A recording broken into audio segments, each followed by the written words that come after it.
Bat Force Radio. Bat Force Radio is rated M for mature, or should that be immature? Hey guys, Dustin Nguyen. Hey, this is Scott Snyder. This is Paul Dini. And you're listening to Bat Force Radio. And you're listening to Bat Force Radio. You're listening to Bat Force Radio. This is Tom King. I write Batman Bitch, and this is Bat Force Radio.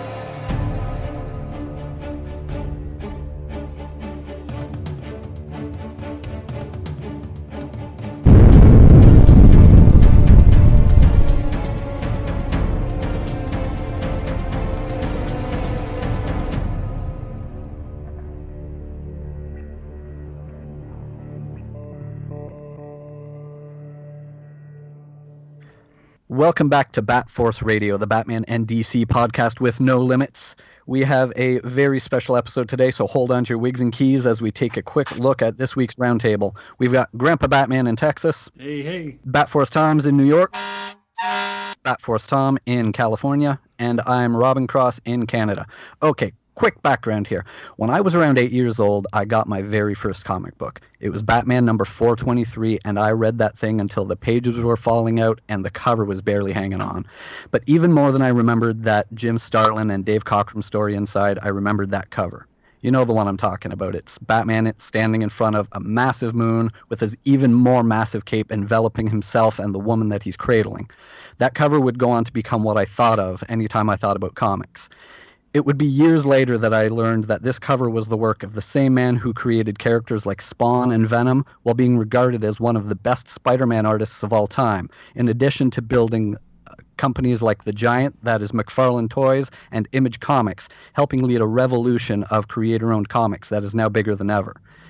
You may know him as an author, an artist, an entrepreneur, or as the Toddfather himself, but tonight we will call this week's guest simply Todd McFarlane. Thank you so much, Todd. The simple intro is Jack of all trade, master of none, and then you're out. I think you're pretty masterful at some of them, so we could argue that. Yeah. But how are you doing, Todd? How's life? Good. I wish I was in Canada, California, Texas. You guys are all in the cool places right now. So. Yeah. Yeah, pretty nice weather we're having here today. What's it like over there? You're in Arizona, yes?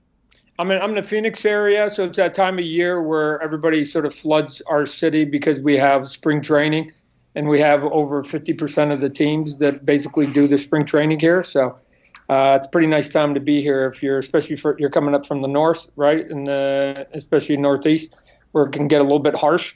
This is the perfect time to come down here. It's why our city's so big. We're the Phoenix area now is the fifth largest in the country right now. Wow. Yeah. Crazy.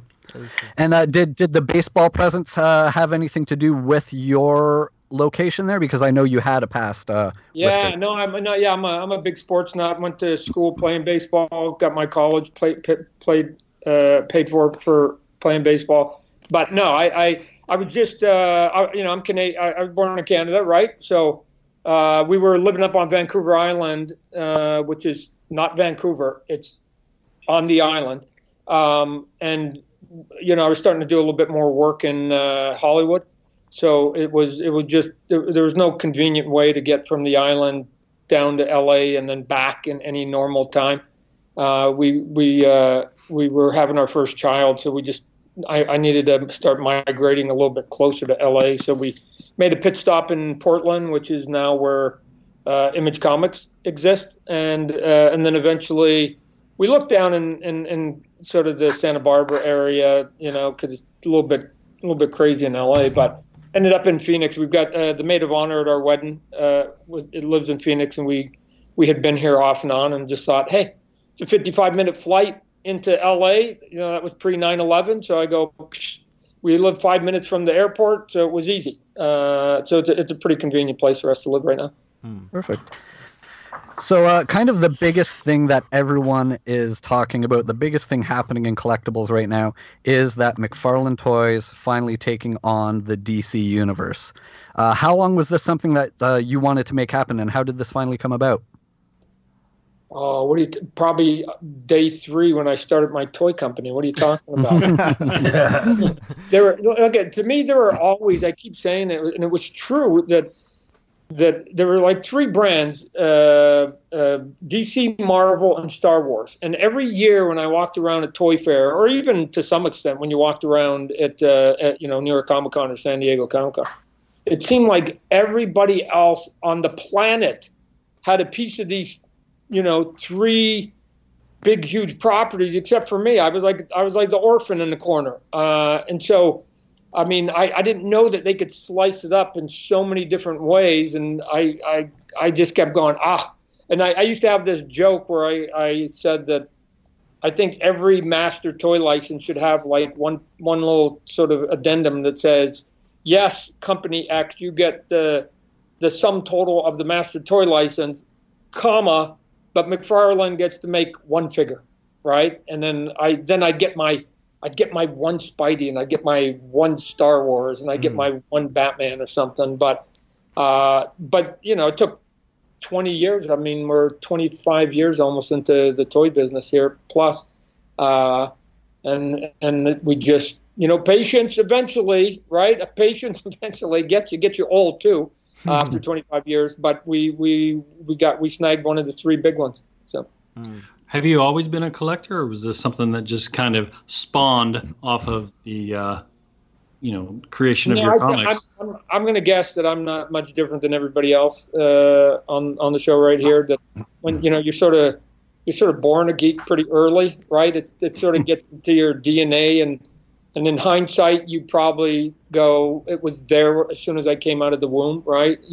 Just because if it wasn't baseball cards, it was comic books. It wasn't comic books. It was some other goofy things. You were collecting magazines or what? I don't know. I mean, we all had our stash of something that Mom would say, "Why are you keeping all that stuff?" Right? So, what my wife affectionately calls today my crap.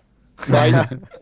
That she hopes, which is a weird hope, that she dies before me, so she doesn't have to sell all my crap, right? So, because I have a lot of it, but it's all different kinds of forms. But I don't know. I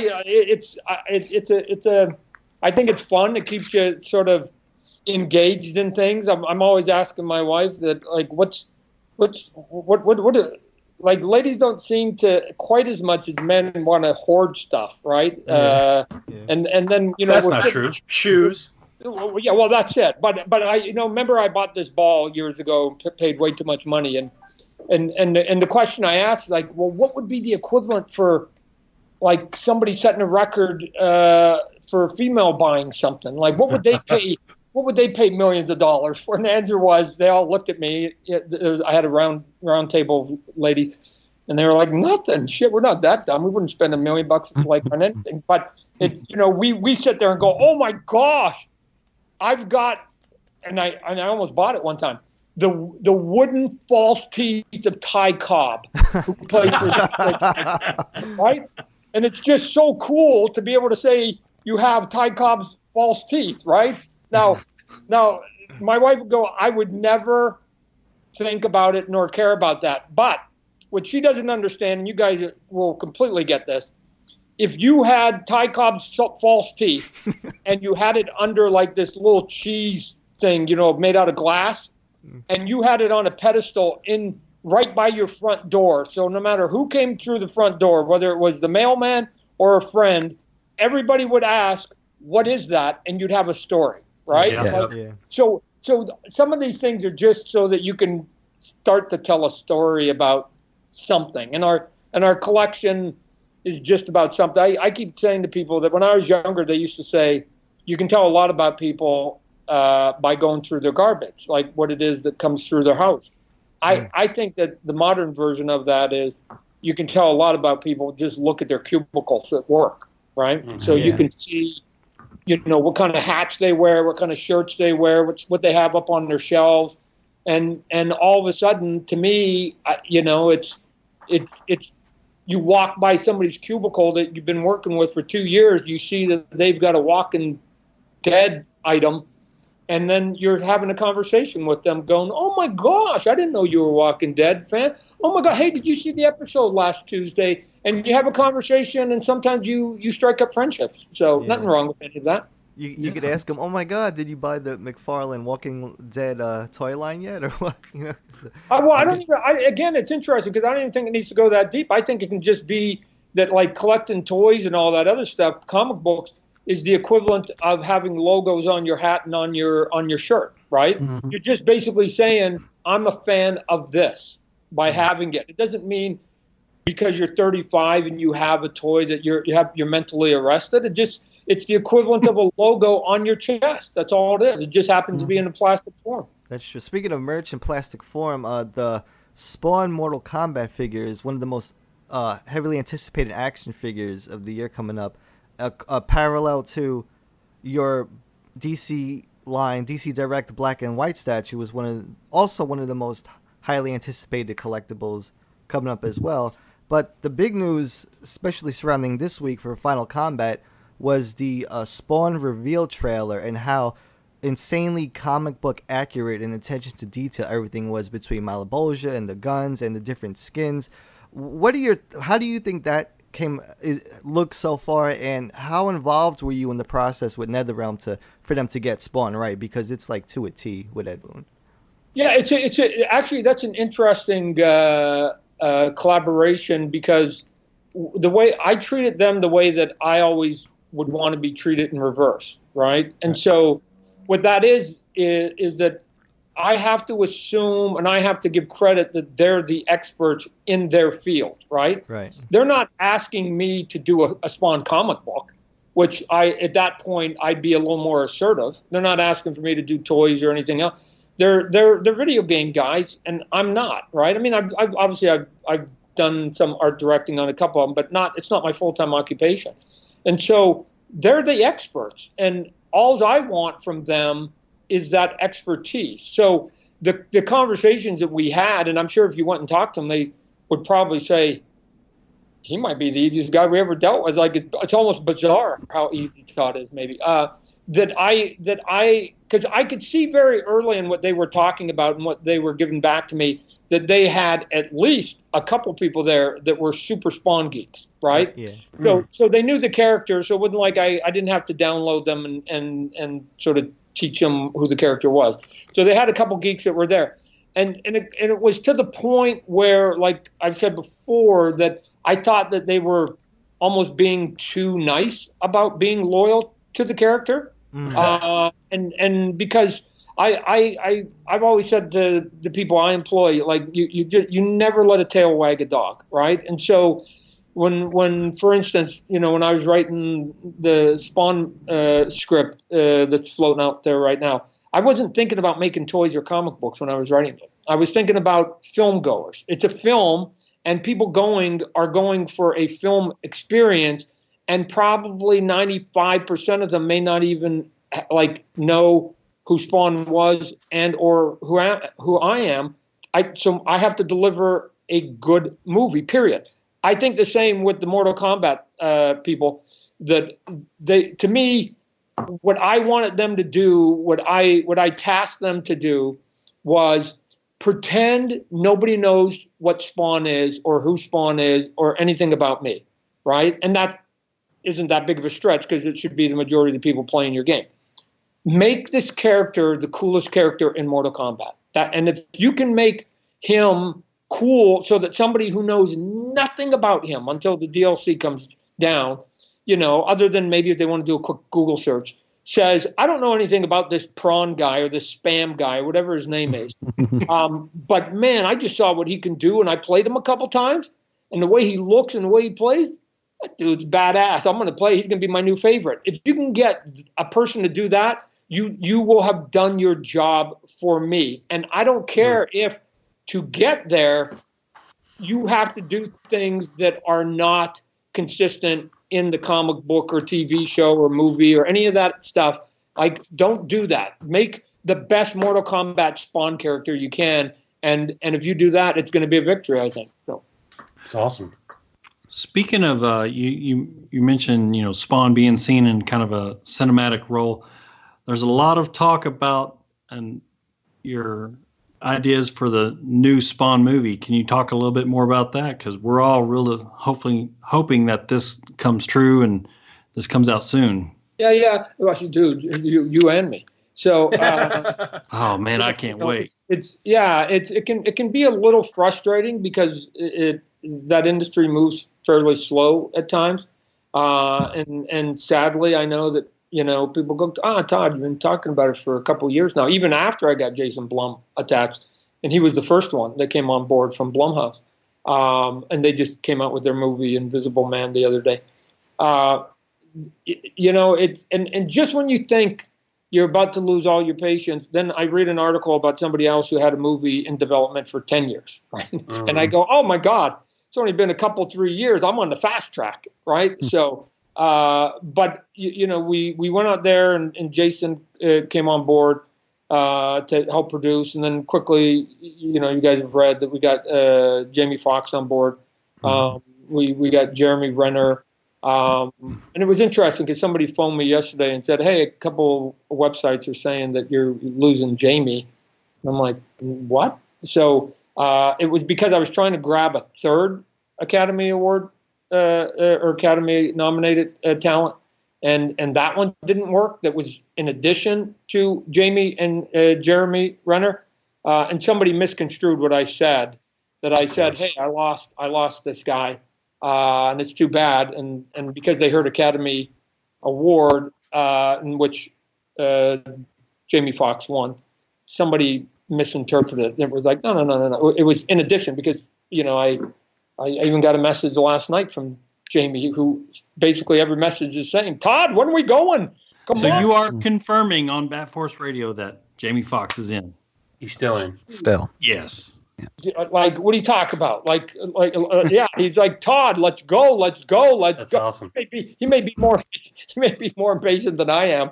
And so cool. There's a couple things I know. Jamie will be there and Todd will be there. Who knows every other thing? But we'll be there for sure.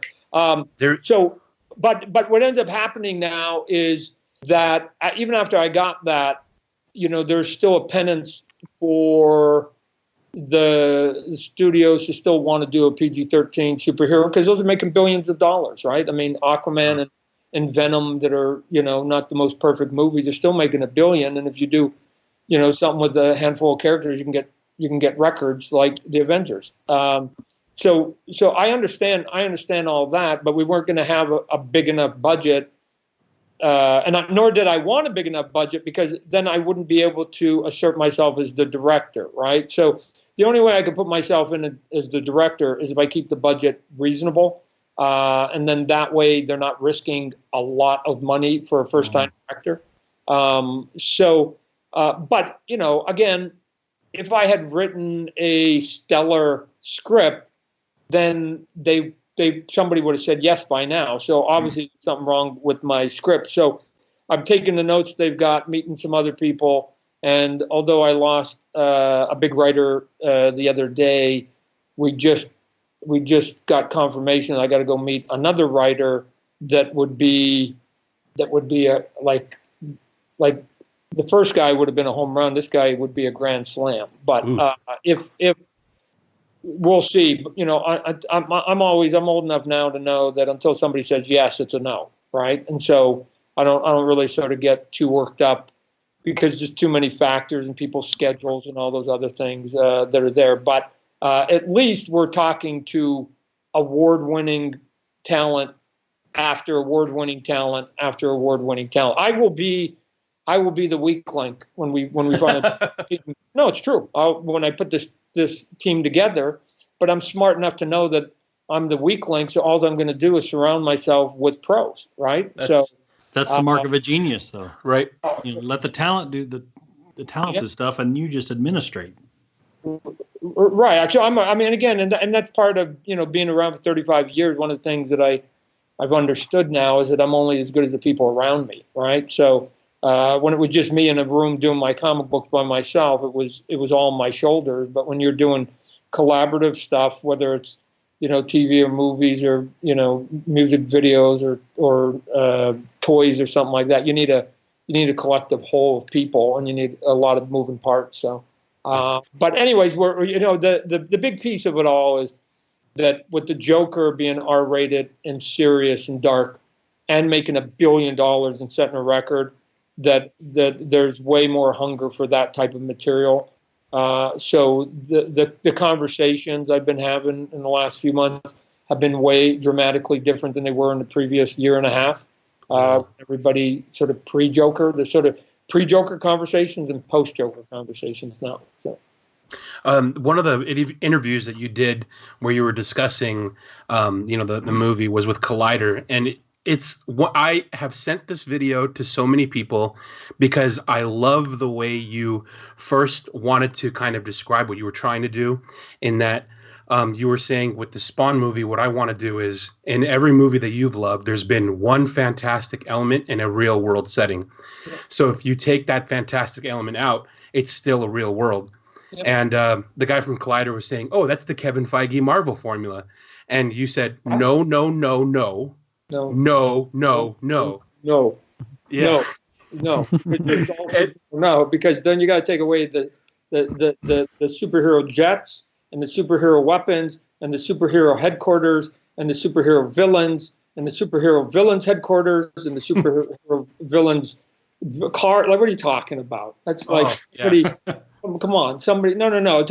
What I'm talking about is traditionally you've seen it over and over and over in horror, what we call horror movies, right? So, every horror movie you can think of, if you take the boogeyman out, then it's just a normal movie. It's a drama at that point, right? I mean, other than Mike Myers, what's Halloween, right? I mean, there's nothing else other than Mike Myers that's sort of fantastic in that movie.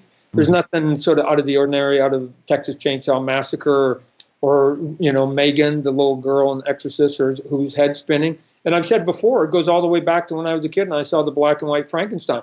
You take Frankenstein out of his movie, Igor is bent over, still human, and the scientist, although insane and a little bit mad, is still a human. Everybody in that movie is still human, right? So you can do these movies and just put the one element into it. John Carpenter's The Thing only had the one little creature running around in it. The first Alien movie only had the one, and then you start adding on it if you get sequels.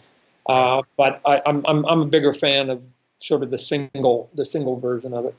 It was really refreshing to hear you say that, because we are totally in this world now where these comic book movies, it's almost as if if you don't make a roster of 12 heroes or have 12 different, villains coming out of the same movie, people aren't going to want to get excited for it. But it's really refreshing to know that you're still very much wanting to make something that is grounded like that. Is there anything that's come out maybe in the last 5 years as far as a film that kind of touches what you're talking about for you, that you feel like that's what I'm talking about? That's the one. Look, to me, creepy's creepy. There's lots of films I can go into, right? Once I get past the creepy part of it, then to me it's the look of the movie, and does it feel like a real place, right? So I would argue that probably the last movie that I saw that I went, hey, there's my world right there, is a movie called Uncut Gems that came out with Adam Sandler. Oh, right? Yeah. And that movie is just gritty and ugly, and it's not going to put a smile on your face, and it's sort of the underbelly of humanity a little bit. That Spawn's world, right? And every one of those scenes you walk into, to me, I feel like I've been in a place like that sometime in my life. And so to me, those are the cool movies that I just say, okay, now what if you take that kind of a movie like Uncut Gems, and then you put a boogeyman into it? What's that movie then look like and feel like? Because everything else is, people are reacting to it and they're acting like humans, right? I mean, if you go back to John Carpenter's The Thing, which is a movie, other than a couple scenes, still holds up today because it's really a movie built on paranoia. That they weren't jumping to the conclusion of that maybe it's superheroes or supervillains or it's even an alien. They were just like, something's going wrong here, right? They were just reacting like you and I would react, which is, wow. I mean, I get we watch TV and there's lots of funny things on TV. That doesn't mean it happens in real life. And so, to me, I'm not a fan when all of a sudden the humans make a jump to the fantasy too quickly. So I'll give you an example. If you see a ghost, right, then all of a sudden somebody starts saying, "Why are you here? What are you doing? What do you want?" I don't know. If I saw a ghost, I think you guys saw a ghost. Our first reaction would be, "I got to get some fucking sleep." Right? I'm tired. I'm looking at my dead grandma, and I don't trust my instincts. It's me. I'm not going to then go, "Oh yeah, after 50 years of living on this planet with no ghosts, I'm going to go, oh, there are now ghosts because there's one standing in front of me." So to me, I keep trying to come back to like grounding it in those kinds of ways of how real people would act, even if there was a boogeyman, right? That it's like you still would have like non-boogeyman thoughts for the rest of the movie because this is the first boogeyman you've ever encountered. So. Right. Okay. Amazing. I have a question. And let me just, can I add one more thing? Yeah. Sure. That the studios want to do those other formulas. Those are very successful, right? I mean, again, we have to sort of appreciate, that these companies are tasked with making money, in as entertaining a way as possible. So they see that when they do put a bunch of characters together on the screen with lots of effects with PG-13, they get pretty good results, right? So I like it. I have to convince them more than they need to convince me because their data says, Todd, this formula works, right? Why do you want to do a different formula? And this is why I'm not big enough, nor do I have enough power to convince them, which is why we need stuff like the Joker, because that's their data, that it's like, oh, because you can make $1 billion if you basically don't worry about the formula all the time. Right. And I keep telling them that you have to assume that at least half the people that went to go see that $3 billion Avengers movie were over the age of 16, 17. So they can go to R-rated movies. So you can still, I still think you can get $1 billion, and Joker proved it. You can get adults to the tune of $1 billion. So I'm not saying Spawn will ever get there, but if you take a fraction of it, right? I mean, at the budget, here's my sales pitch to them, just so that you know when I go into them, besides the creative. I go, look at with the budget we're doing and with the advertising, we probably got to make globally about $110 million. That's $55 million here domestically and $55 million internationally, right? So what I'm saying is, if you look at all the money that Aquaman made, do you think you can do 8% of Aquaman? And if you think you can do 8% of Aquaman, or conversely, fail at 92% of the rate of Aquaman, we're all going to make money, right? So do you have the confidence that you can fail at 92%? And if we only fail at 91%, woo, then the money starts to flow, right? Like, come on, like that to me, like that's the bet. That's the bet. And so eventually I'll get somebody. I'm too tenacious to not get this done. But what you're talking about reaching for that R-rated market, we have the Avengers movies, we have all those. We have about 8 of those a year coming out already. So there's a lot more room in that R-rated market for someone like, oh yeah, I haven't had one of these in a year. Right. Yeah. This is what I want to go see. I agree. I agree completely. I just call it my movie buffet, right? That it's like you don't have to have the same 5 items at your buffet. You can start to add other stuff. I'm not saying everybody's gonna like consume R-rated superhero stuff at the same rate they're gonna do the PG-13. That's your cheeseburger and fries and pizza. Like everybody's gonna consume that. But I think that there are other food items, in this case, Spawn, Joker, those kinds of items that people will at least. Some people, not everybody at the buffet line, but some people will go, hey, I'm going to sample this, right? I need a little bit of dessert to wash down that cheeseburger and fries, right? I mean, it's okay. So, but if you keep your costs down, I'm not, those big movies are costing $200 million. I'm asking for 20.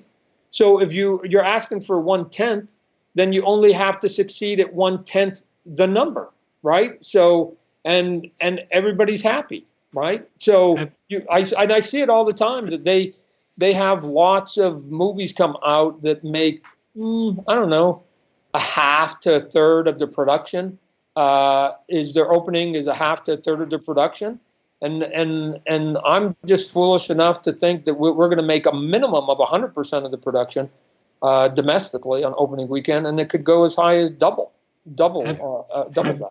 Have you given any options to like maybe going to like a subscription provider like a Netflix or Hulu or something with this? Yeah. I've had conversations with different people. I haven't got quite super serious with Netflix and saying, hey, let's do it, or any of the streamers per se, because there's still something about having a movie experience in a theater.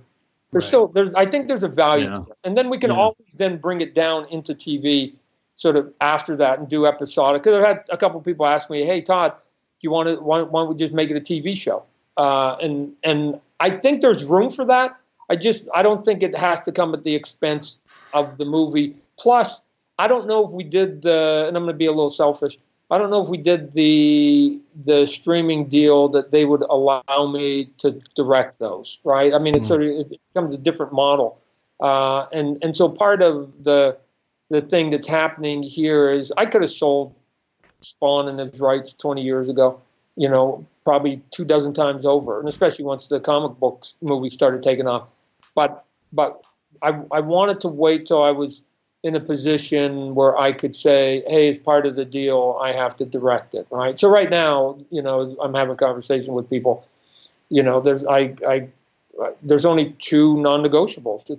A, it's a R-rated movie, and B, I direct it, and everything else we can discuss, right? So the story, I'm even willing to take my story and either keep 5% of it, keep 95%, or throw the whole thing out. If we replace it with another badass story, right? The goal should only be this: what's the best goddamn R-rated movie we can make of Spawn? That should be the goal. Period.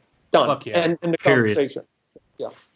And I hope that comes true. Yes. Fans are hungry for it, and fans are going to show up because it's you played it smart this long. You've kept it creator owned. You've kept it true to what you want, your vision, and knowing that you're involved in it, fans are going to come out. They're going to support it for sure. So we're willing to wait as long as it takes, as long as you are able to have it in your vision in your hands. Well, I hope we don't. I mean it's 2020. And the Joker's out, and the window's open here, and I have to be able to push it through the window this year. So we'll see. I got a meeting with a big talent next week, and who knows if that one goes the way that I want. Although one of the big fishes got off my hook 2 weeks ago. But if I can get that one more fish, that there's money behind each one of them that will, I think, sort of will be the last piece that they'll go, oh my gosh, I can back that because you've got that person, that person, that person, that person. Oh yeah, and Todd. And then I'm just going to continue to go and get award-winning directors of photography and editors and people who do music. I'm just going to surround myself with these all-stars, and they're going to make me look good. If you look at the movie, I don't know if you guys saw it. If you look at the movie A Star Is Born, right? Bradley Cooper directed that movie, right? Now, it's hard for anybody. It's hard for me to imagine anybody looking at that movie saying, "Oh yeah, I could tell that was a first-time director," right? And the reason why that movie looked so good and came off so good, besides the huge fact that Bradley's also an actor, so he knows what he wants, is that he went and got these great people around him, especially his cinematographer, who was on my list. So I'm going, of course you got one of those guys. And those guys will just make you look like magic. All you have to do is have the vision, and the team will make you look magical, and then make you look like a vet right out of the gate. So I don't have any fear that we won't get a good team or that they're not going to be able to get into my head after I tell them what I want and show them what I want and be able to show them clips of what I want or stills of what I want, and they'll go, yeah, easy, Todd. I can do this with my hand behind my back. And Todd, before we let you go, we have to ask, for all the fans asking too, going back to comic books for a second, what would be the likelihood of possibly getting another Batman Spawn crossover in the future, and what would it take? And do you have interest in that? Yeah, well, the answer is yes, ish. I'm just an Image guy, right? I just so you guys know, like when we started Image in 1992, I'm the only one of the original partners that has never done a page for Marvel or DC since, right? I just became militant, and I went, no, this is my new home. We're gonna do the best we can. We're gonna do it. And then, besides that mentality, I'm also the president of Image Comics, right? So if I, in my brain, if I did a page for Marvel or DC, it's sort of weird. It's like a conflict of interest. Why am I sort of the head of Ford Motor Companies and working for Dodge at night, right? So I've had conversation with both Marvel and DC, and just have sort of mentioned in passing, something that goes like this. Look, I don't know if I'll ever do another crossover. But the only way I'm ever going to do any pages for you, Marvel or DC, is if Spawn comes along for the ride. So it would have to be Spawn and Batman. It would have to be Spawn and Spidey, which is the home run. I mean, if I went back to Marvel, that would be the home run. That you do, because again, and then the bad guy's Venom. You put the clown. So I can sort of wrap it all up or something. And it would be a big one. I'd write in pencil and ink it, and I'd put those two characters together in a big way. And every now and then, when I'm talking to sort of the head people at Marvel, we sort of jokingly go, "Hey Todd, are you ready for it?" And so maybe I keep telling them I may go to my grave and never do it, but if I do, that would be what I pull the trigger on, something like that. Would I come back and do a cover for one of your books? No. Right? Would I do 2 pages? No. Would I do? No. Right?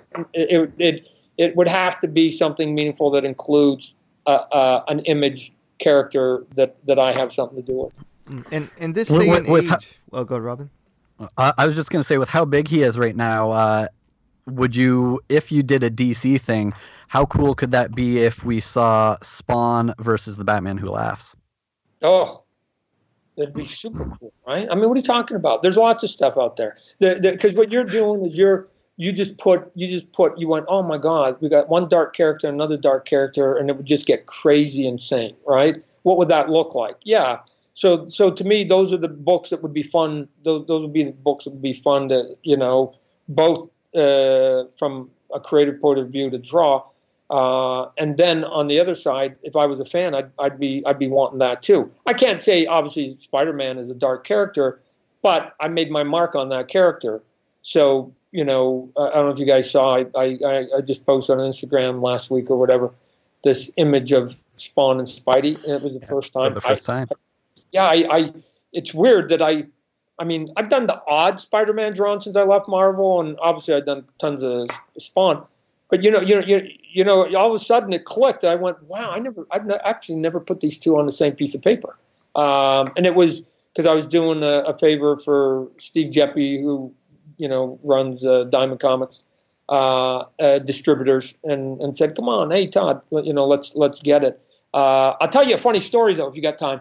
Sure, absolutely. I had to do the rough of it because they went, Todd, you got to do a rough of that cover, so we got to get it approved by Marvel. And again, I'm a little sort of self-assured that I go, I'm sure they'll approve my Spider-Man rough sketch, but okay, I guess here we go, we'll do it.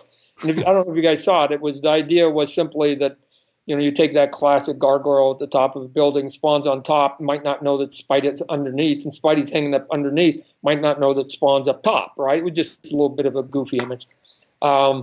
So I gave it, and then the head of Marvel, Dan Buckley, had to approve it.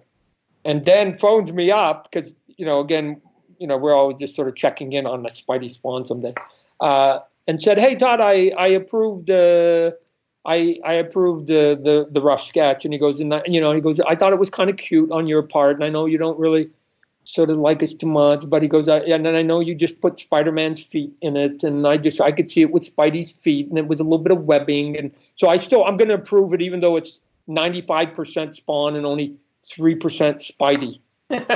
and I went, what? What are you talking about? And he went, yeah, and I went, whoa. So whoever I sent it to you sent you a cropped image of my rough? I go, Dan, no, there's 100% of Spawn and there's 100% of Spidey in it, right? I go, if I'm going to do it, I'm going to do them both. And he's like, oh, I just saw his feet, right? But the reason I tell you the story is because he signed that off.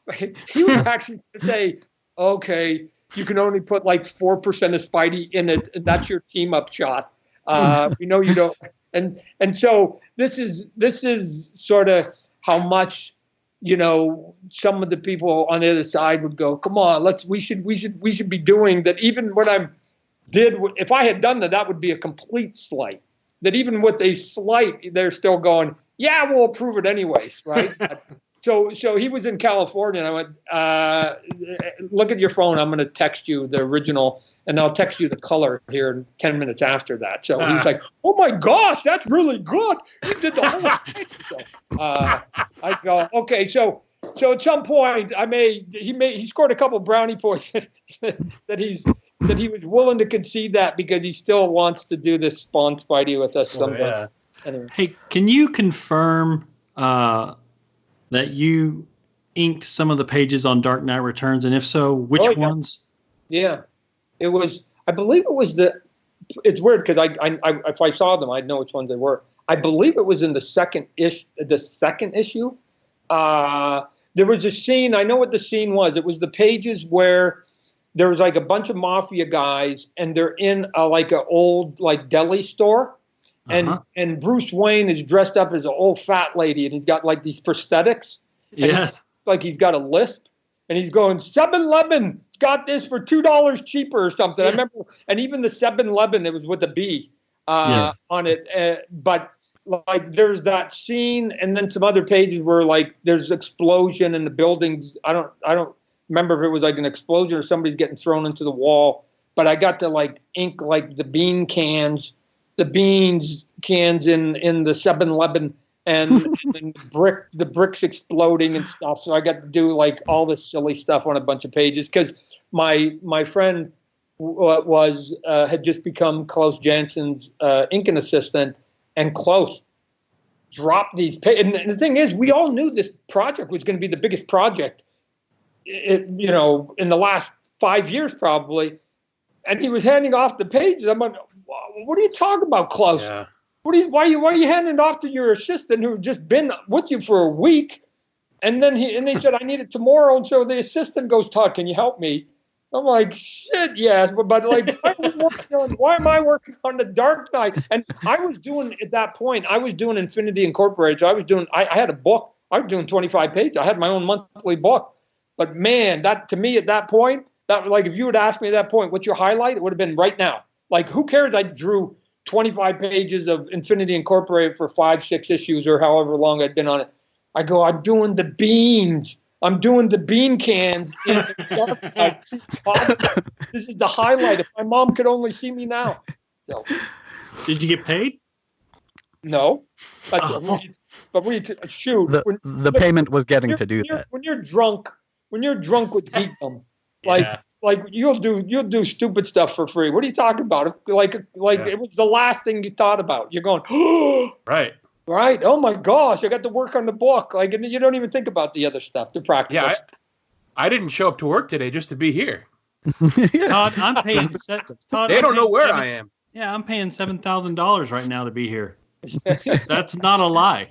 Right now, I'm sitting at home because I've got some major housework going on, but I'm going to spend it because I want to talk to you. Oh, too bad we didn't do it yesterday, because I thought you were going to say you have all your money in the stock market and it's crashing yesterday, and you're going, oh my God, every minute we're on, I'm losing money, Todd. Could you just shut up? Could you shut up? I got to get home and stop. Still be worth it. This isn't even a question. This is just a complete personal note. So last year in Toronto, back at Fan Expo, where you and I spoke about doing this, you spent so many hours signing for people. And while you were busy doing that, I got to spend some time over the weekend chatting with your dad. Yeah. And I just wanted to say what a fantastic guy Bob McFarlane is. Exactly. Now, this makes me sound much cooler than I am, but at one point it was Bob, myself, and Capullo, and Bob just had us cracking up. It was mostly at your expense, but he had us just cracking up, and he's just a delightful guy and super proud of you. Yeah. No, I'm equally proud of my dad too. So he was a glowing example of the man I wanted to be, to a point. Right, and I've said before that my dad's a saint, but arguably to a fault. And so as I was growing up, I want to be like my dad, but I don't want to be that nice, because I felt when I was younger that he got taken advantage of and got pushed around just a little bit, and it led to a divorce in the family. And so I want to be as gracious and kind as my dad and lots of other people I met in the comic industry and other celebrities. But I want to draw lines in the sand.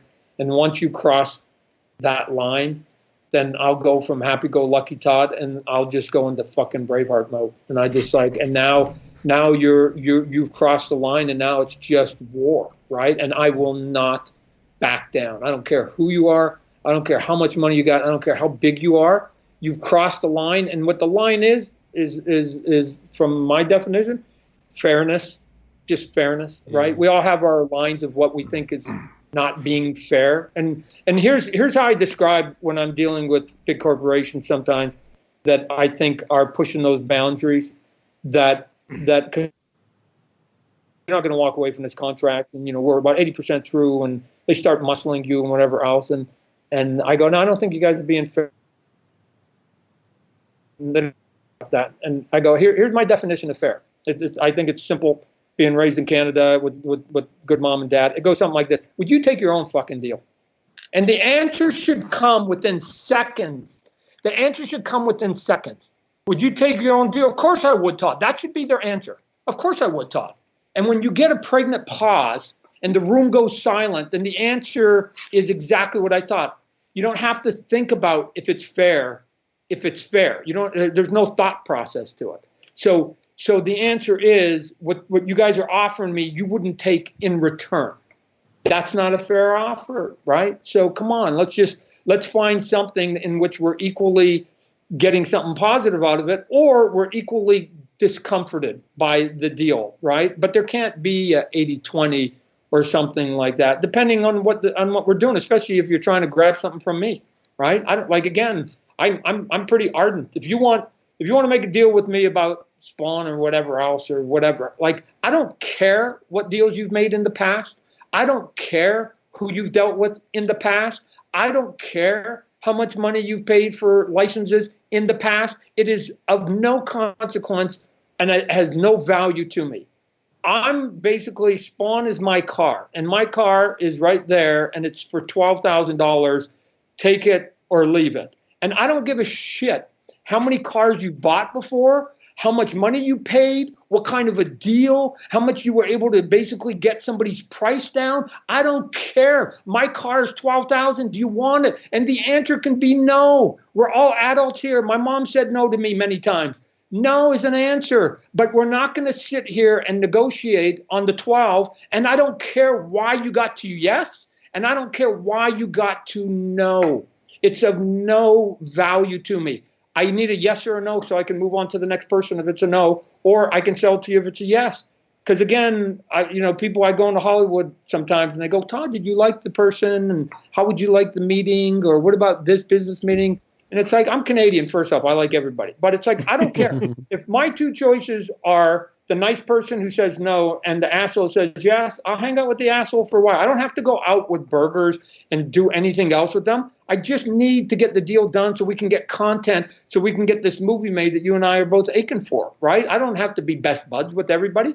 Shoot, I need to get the movie made, Done. That's my goal. Everything else is white noise. That's pretty sound advice. So, you mentioned your desire to, that you had this goal of, to a point, being like your father, and in what you want to accomplish. Now, I hear from people all the time. Not what I want to accomplish, and how I wanted to act as a human being, as a gentleman. But I hear from people who have accomplished much in their lives that they still haven't reached that point where they feel like they've accomplished, where they feel like they've achieved what other people have. Like, with everything that you have accomplished, the heights you've reached in comics, film, animation, collectibles, have you found yourself at the point where you were able to have the perspective of, I've done something, or do you still feel like you're striving? And here's why, guys. You guys do the same thing. If I was to reverse this conversation and say, "Tell me about your life," right?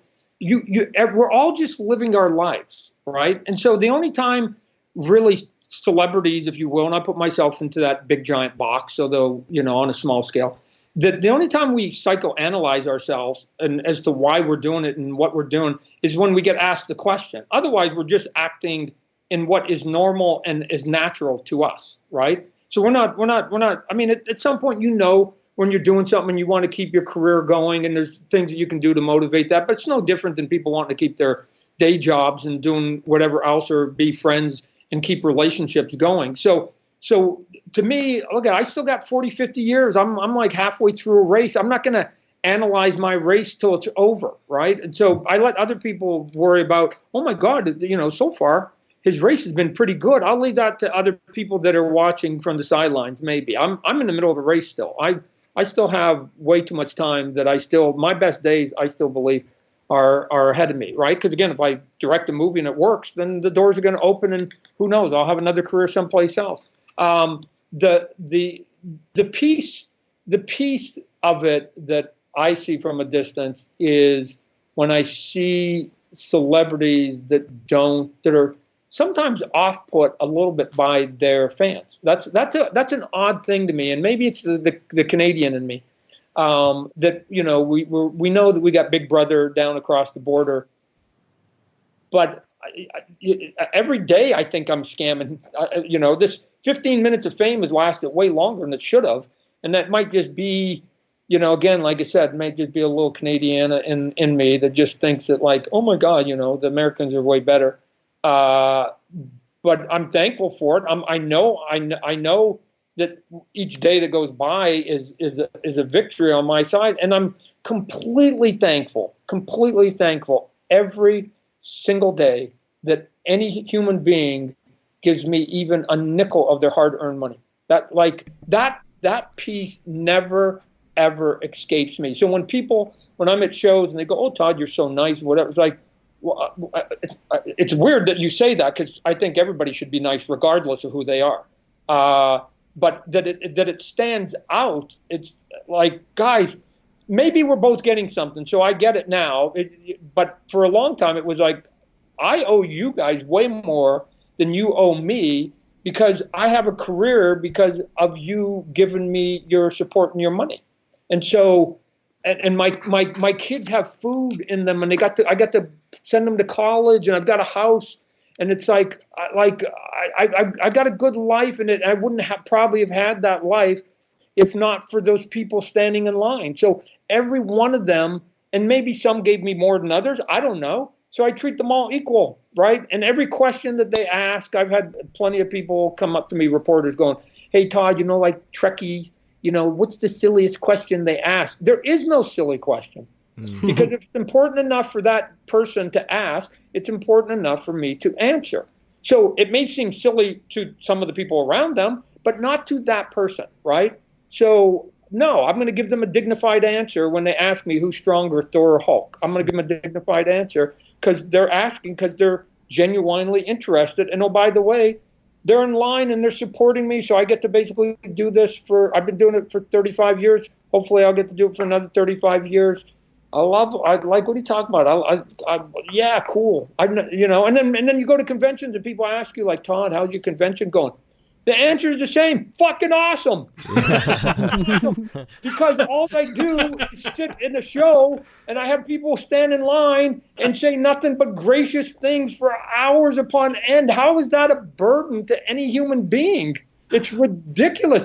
It's like, how can you not have a good convention? I don't know how you can. I'm standing here because the thing is about a convention, the lineups are so long that the enemies, and I've got plenty, that the enemies are not going to wait in line for 2 hours to say, I've got no book. I've been waiting in line for 2 hours. My bladder's about to explode. I should have had lunch, but I just wanted to wait in line for 2 hours to tell you I am not buying your book. I will not buy your book, and I will continue to never buy your book. Like, it's just easier to just walk on by the line and go to somebody that you like. So it's a false positive at convention. And the moment I walk out of the convention, I just become a normal doofus like everybody else.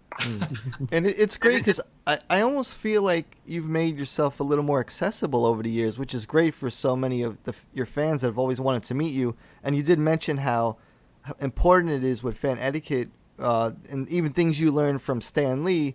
And now people are starting to regard you as a Stan Lee figure in this comic book culture. What are your thoughts on that now that you're... Well, a couple things. I don't know. I've made myself more accessible. I think, we've got these things called the internet now, and you and I didn't move. I'm still at my office. No, it just seems like there's been more signings and appearances and things of that nature. No, I did a couple more than I normally did because we had Spawn 300 and 301, the record-setting books. I felt like I needed to go to a couple more. But historically, I only go to a couple. And part of it was, I had 3 children, my wife and I. And I was, a father and a husband, and I was busy, and I was a coach and running my businesses. So it wasn't for lack of not wanting to go out and it was just my days were filled, right? But I'd like to think that when I did go out, I mean, people at the office will tell you I never want to go out, right? I'm like a homebody. But once I do go out with as much gusto as I possibly can, because I enjoy being around people. On the stand side, there's no comparison. It's sort of like when I talk to people about toys and they go, well, this is going to be our Star Wars. There is no other Star Wars. Star Wars is its own planet, right? And so you can't start with those comparisons. Stan Lee, and I've had this conversation with people, Stan Lee was such a figurehead, was such an ambassador for our industry, and especially given, him being in all those movies and his celebrity status went with it, that when you went from him to whoever is number 2, and I don't even know who that is, that it was a precipitous drop. I mean, it wasn't a little bit, Stan number 2.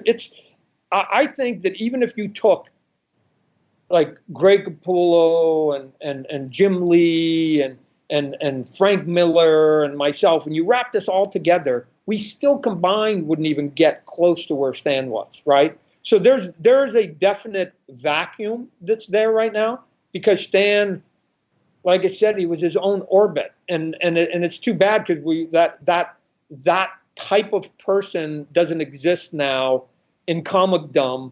They may never ever exist. Maybe at least in our lifetime. So I think it's going to take 4 or 5 of us to sort of collectively help fill the void a little bit. And people say, hey, Todd, you're one of the people that are sort of next in line with a couple other people. Okay, cool. It's gracious. I don't know why. I'm an old man. I think we should be sort of looking at the young guys like I'm looking at right here on the screen. Look at you guys. You guys are beautiful. And the youth should be taking over the world. And we should just be sort of nice, sort of old guys from the previous generation. I don't know why I keep saying this, and I keep having these conversations, especially recently in the last year. I don't know why I'm still relevant. It's an odd, and you guys can say nice things. I don't want to hear it, but I'm saying that it's what naturally happens in every other industry is that the 30-year-old turns into 40, 50, and then the next wave of 20 and 30-year-olds come along, and they're just a little sort of cooler and slicker and faster and stronger. I don't care whether it's in TV, movies, or sports or whatever it is, or whether it's even at the Silicon Valley. They're just the next generation just sort of saw what was before, and they go, I can do better, I can do better, I can do better, which is how it should go. And so it's weird. it's weird to me that at my advanced age now that some of the top guys in the industry are still Jim Lee and Todd McFarlane and Greg Capullo, and we're in our 50s. Like, it's like there should be this wave of 30s that should be the new Beatles now, right? It's sort of odd to me. It's odd to me that we get as much street cred as we are, and maybe we're getting so old that we went from being like the washed up old dude to, oh my God, they're now historic figures. I don't know. Maybe we're just crossed the line and we're becoming old cool now. We're coming retro old now. Cool. When I met Jack Kirby, I thought he was the coolest guy ever. And I met Stan Lee the first time. I thought he was the coolest guy ever. And both those guys were old guys because I was like, oh my gosh, they had a legacy behind them. I don't know. I keep looking for people to sort of make us irrelevant. So, Todd, I don't think you're giving yourself enough credit, man. You're a rock star, and with your energy, you're still in your prime, bro. Right. And I appreciate all the nice stuff. I'm not saying that we didn't have our time in the sun and we did it, but even rock stars, the next band comes along, right? And right. I'm going, come on, guys, come along and knock us off the stage here. It's your turn. It's your turn. You're the youth. Come on, knock us off. Knock us off. Like, here's what I'm saying. And part of it comes from, if you had said to the 25-year-old Todd, that the guy got to knock off stages in his 50s, fuck, what are you talking about? I would have done that with one arm behind my back and my eyes closed. I would have taken that and gone, done. And not intentionally or viciously, but we were trying to knock off guys like John Byrne and George Perez. They were only 10 years ahead of us, not 20, 30. So come on, guys. Come on. You're not going to let an old man show you up. Come on. Have a little self-respect. Yeah, that is a particular thing about this industry, is that there's always going to be those people who, when they go to a convention, they'll want to talk to Marv Wolfman and Jeff Loeb and Tim Sale, while there are also these new guys that are writing the big stuff right now. We'll always want to see those guys that wrote the stuff that we grew up on. Right. Yeah. But the thing is, it's interesting because I keep having conversations and some of the sort of the prior, the generation younger than me sort of go, hey, Todd, you got some pointers, and I give some pointers. And then what gets me a little bit aggravated, sometimes a lot aggravated, is the fact that after I say, hey, I think if you do a little bit of this, a little bit of this, a little bit of this, a little bit of I think it's actually 15 moves. I don't think it's one. I think it's 15 moves. And if you can get like 5% on each one of those moves, that's a pretty big move from where you're at. Instead of trying to do a big, giant move, why don't you do like 12 little moves, right? Let me just tell you, if you ever want to lose 10 pounds on a diet, stop thinking about 10 pounds. Lose 1 pound 10 times. It's way easier to lose 1 pound and then go to the next 1 pound. And eventually you get to 10. Stop thinking about 10. It's too big. It's too much in your brain. So to me, I give these sort of, 12, 15 steps. And then here's the one that gets up on my neck. So don't say it here, guys, because I'm gonna go crazy on you. Is then they go, wow, that was a different time. Now it's a different era, Todd, and it's it's different for you. And then I go, well, what about Robert Kirkman? And it's like, well, yeah, but even with Kirkman, he's now getting a little bit older, and it's different. And it's like, well, what about Brian K. Vaughan? Yeah, but and what happens is they start talking themselves out of it, right? And so my answer to all of that is like, no, I understand it was a different time, I guess. And I understand that this and this and this. Although everything that I gave you, the 12 tips I gave you, are all replicatable. There's nothing I said that can't be done today, right? That you can't do.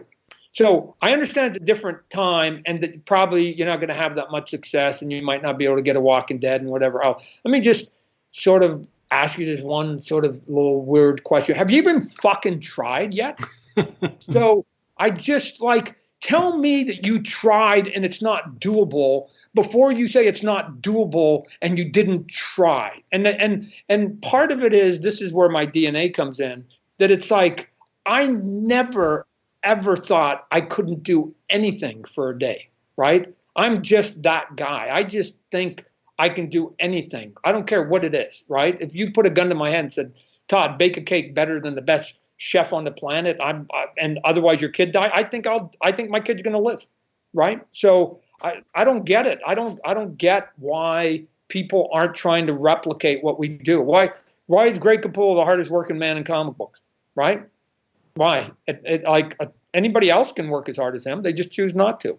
All right. That has nothing to do with what year it is, right? Staying on a book, that has nothing to do with anything. Going to shows and being cordial to people, that has nothing to do with anybody. Signing your name so it's legible, that has nothing to do with anybody. You know, maybe going out there and hustling a little bit. The hustle, I'm talking about the hustle part of it, not just the talent. There's way more talent in the industry right now than at any time that I've been in this business. But there's a hustle that goes with it, right? And the hustle is not unique to the year that we're in.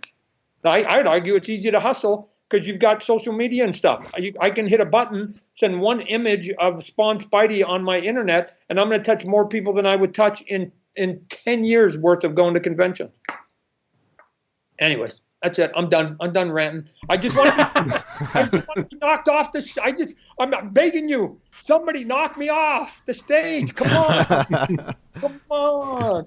It's hard because I think another aspect of it is you specifically are in the business of creating things for people, for new generations as they come out. So with the toys, with that kind of stuff, like, I feel like with collectors, we stay with it, but new kids hop on every year. Oh. New kids who get to touch and play with the stuff you make, learn about you, and they become your fan and kind of stick with it.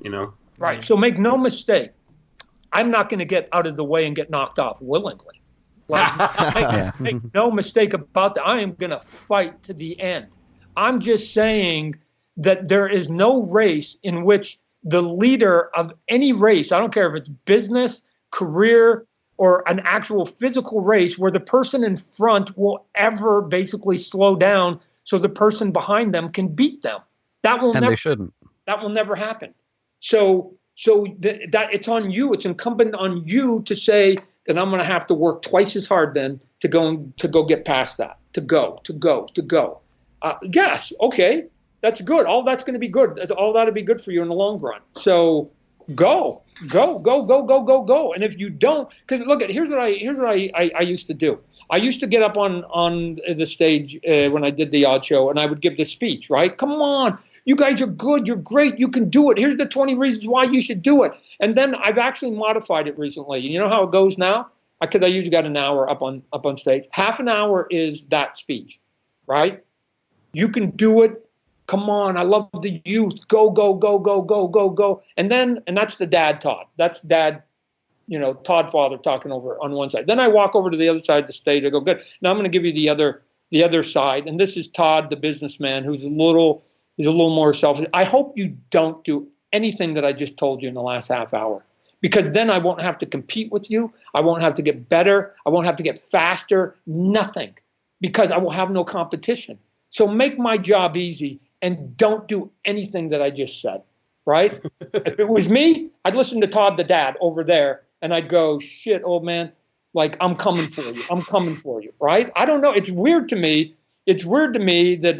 That I've said before that you can be the 10th best artist in a room, which is me, and somebody walks in and I'm going to get the job and I'm going to get the street cred and I'm going to get more attention than anybody else. And you know why? Because I'm the best artist? No, I just told you I'm the 10th best artist. Because when they asked for the work and they said it's going to be a little bit hard, I was the only one that raised his hand. And I went, I'll do it. And the other 9 people didn't do it. So sometimes you can just get halfway there by raising your hand. You don't even have to have the skill set. Just by raising your hand saying, I'll do it, we'll get you halfway there. And then if you got any skills, or you can learn the skills along the way, which is what I did, then all of a sudden you get to this point where you go, wow, he's a hustler and he's got some skill set. Not a bad combo. So, but I don't know. Please keep talking yourselves out of it that you can't be the next Robert Kirkman, Stan Lee, or Todd McFarlane, Frank Miller. Please keep saying that to yourself. So, I have a question about the new DC toy line. Do you think at any point you'll have like your own specific design line, like from Batman or Reaper from year 2. You're thinking just like I'm thinking. God bless you. Man, that's when the news first came out that McFarlane's taken over DC Toys. My mind instantly went to year 2, and I was like, I want Reaper. I want. Yeah, here's what you did. You made the same leap that I made, which is you went, oh my gosh, they got McFarlane. I wonder if he's going to do McFarlane stuff, right? Yes. Like I don't know. It seemed like an obvious one, right? So here's my answer without knowing, because I'm dealing with a big company there. I think that slowly the answer will be yes. Cool. I'm already starting to see it. That at the beginning we had to just graciously enter the fray, and I had to show them what I was capable of doing. And but now we've got some of the toys out, and there's some data out, right? And the data right now is saying that my 3 biggest selling toys is the Joker Who Laughs, so it's like non-traditional, or the Batman Who Laughs, excuse me, so non-traditional look. And then, but the 2 that are selling even better than that is the Superman in armor and the Batman in armor. Oh man, yeah. Oh yeah. Giant. And both of those, although they've been in the comic books, one had been on a couple pages, and one had been in literally the Superman one in a couple panels, right? So people aren't buying those because they're popular characters or popular comic books. They're just buying them because they're just cool looking. They look cool. And so I keep saying to them, I will never, and Jim Lee knows this, I will never draw a page for you for your comic book. I'm never coming through the front door.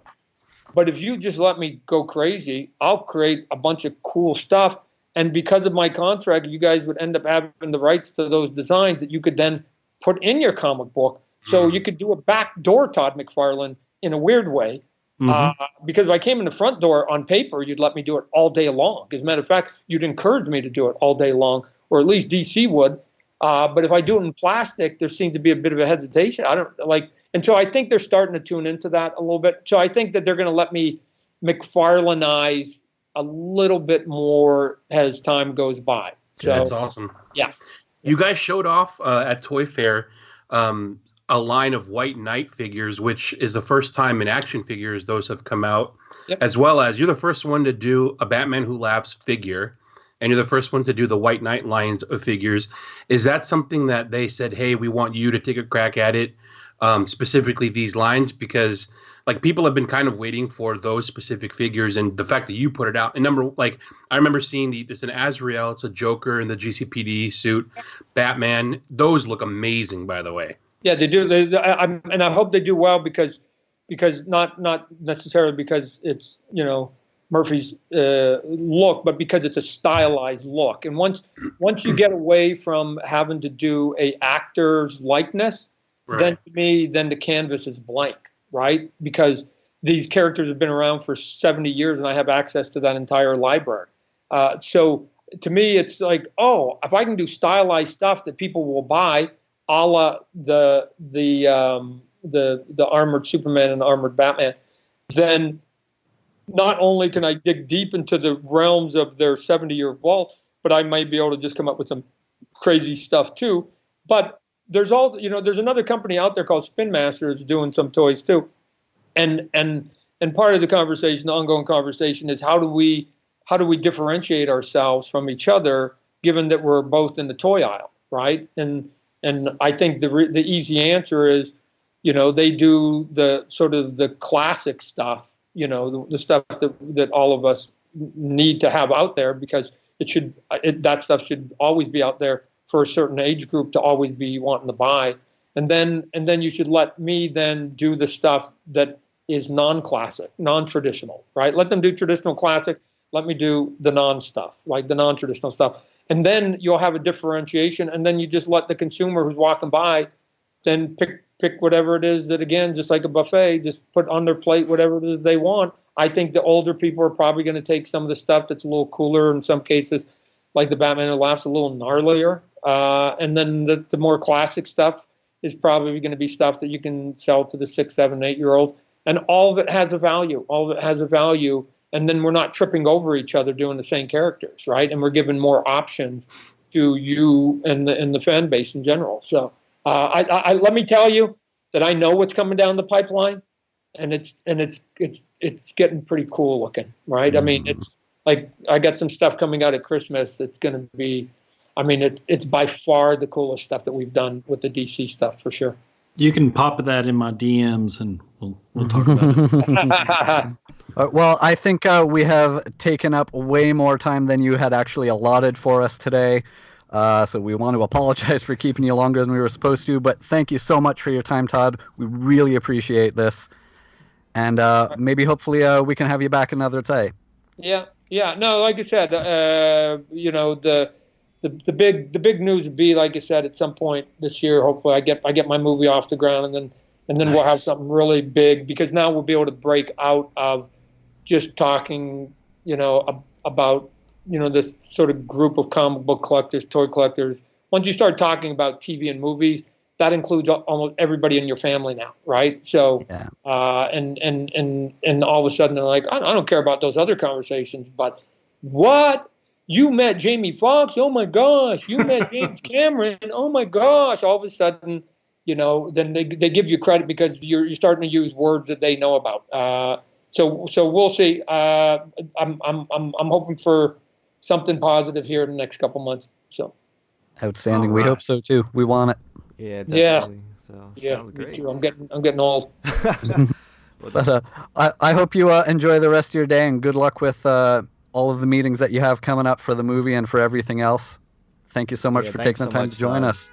And I got to work on Spawn 307 today. Ooh, nice. Yeah. Legend. Hey everybody, this is Todd McFarlane, creator of Spawn and co-creator of Venom, and you're listening to Bat Force. Hey Gotham dwellers, make sure to stop everything right now and subscribe to Bat Force Radio. We can be found on iTunes and SoundCloud. Don't miss out. Guaranteed to satisfy all of your Batman and DC needs.